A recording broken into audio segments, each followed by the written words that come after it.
Hey everybody, it's State Representative Russ Diamond here.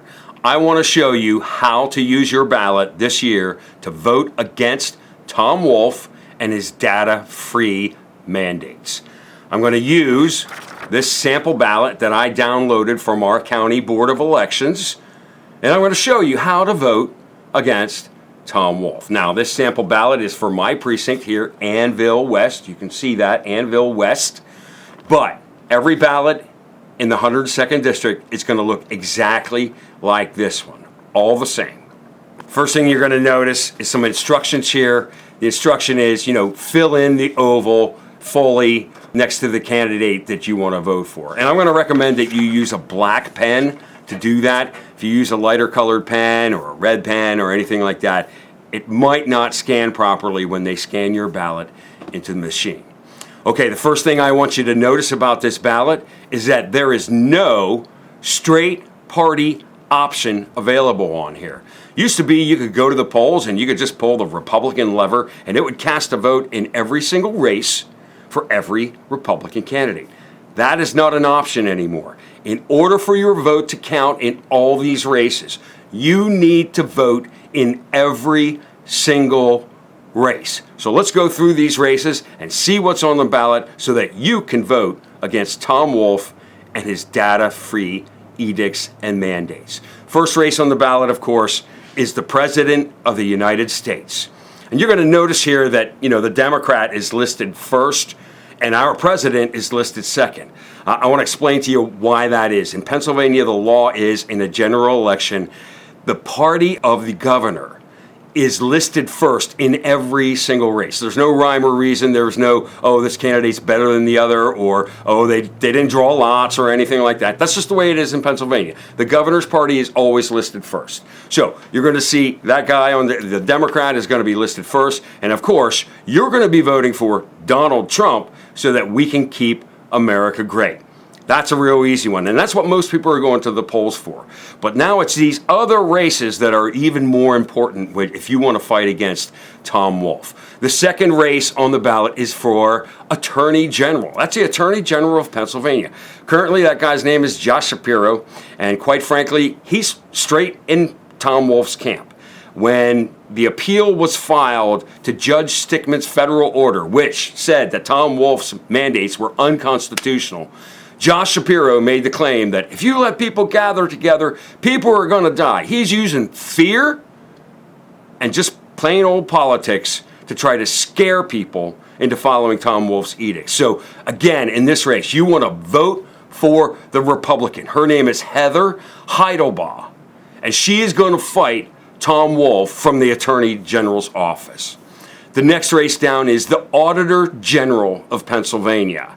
This is the person who looks at everything Pennsylvania is doing, see if it's, copacetic, that sort of thing. Now, our current Auditor General, his terms are up and he's term limited out of office. So this is an open seat. But the current Auditor General, he's supposed to be looking into Tom Wolf's business closure waiver system.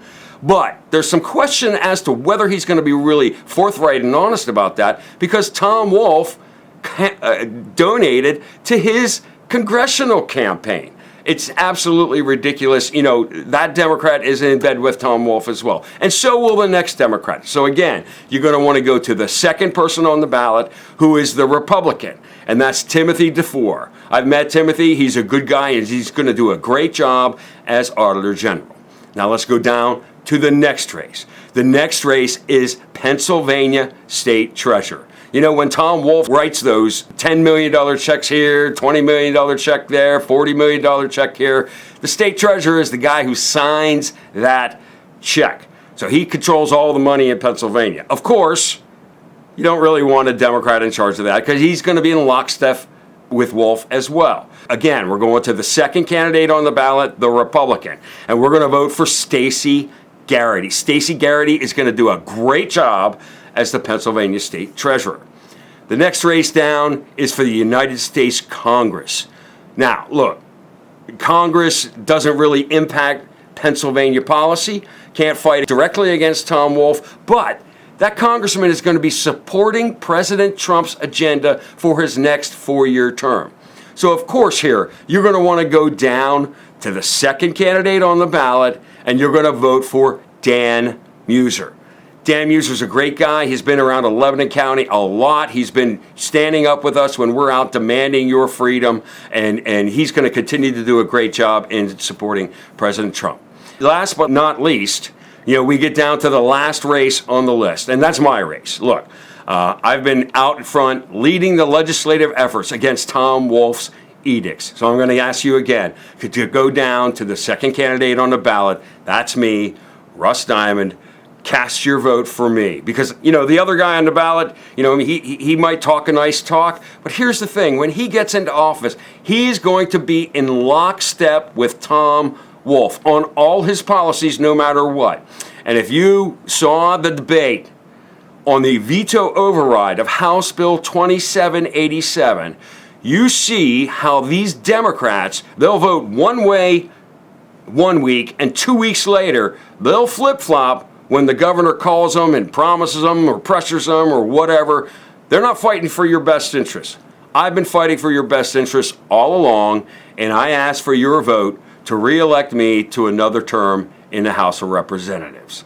Now look, I just want to cover a couple important points here. Again, there is no straight party option. You must vote in every single race in order for your vote to count in that race. Now, I'm going to post a completed copy of this ballot and give you a link so that you can download it and you can look at what it looks like. Here's the other thing.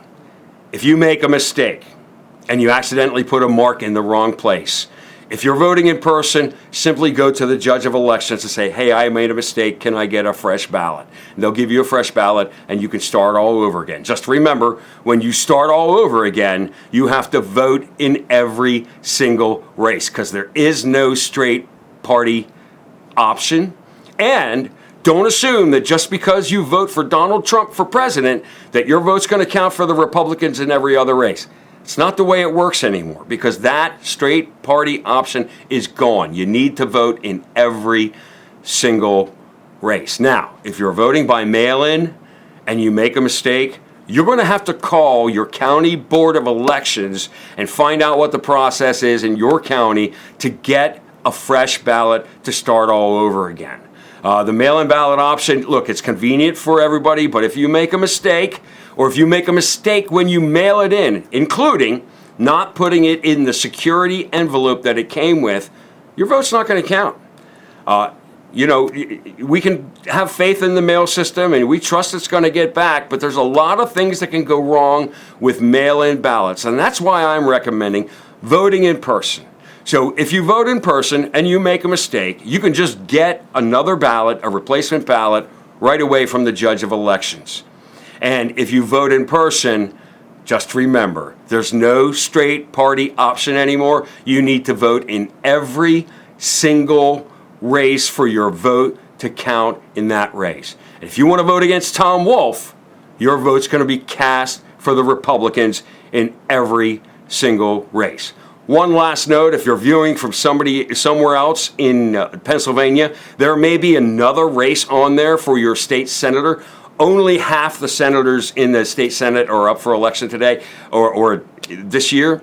And our Senator Dave Arnold is not up for election this year. He'll be up for election in 2 years. But in some areas of the state, you might have a state Senate race on there. So you want to make sure to pick the Republican in that race as well. But that's it. Just make sure you fill out an oval for a Republican in every single race.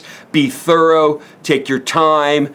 Be careful. Try not to make a mistake. But if you do, either go to the judge of elections, or if you have a mail-in ballot, you want to call your county board of elections and find out how you get a replacement ballot.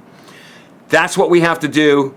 That's what every Republican has to do to defeat Tom Wolf and to defeat his data-free, science-free edicts and mandates and get our state back and reclaim your freedom.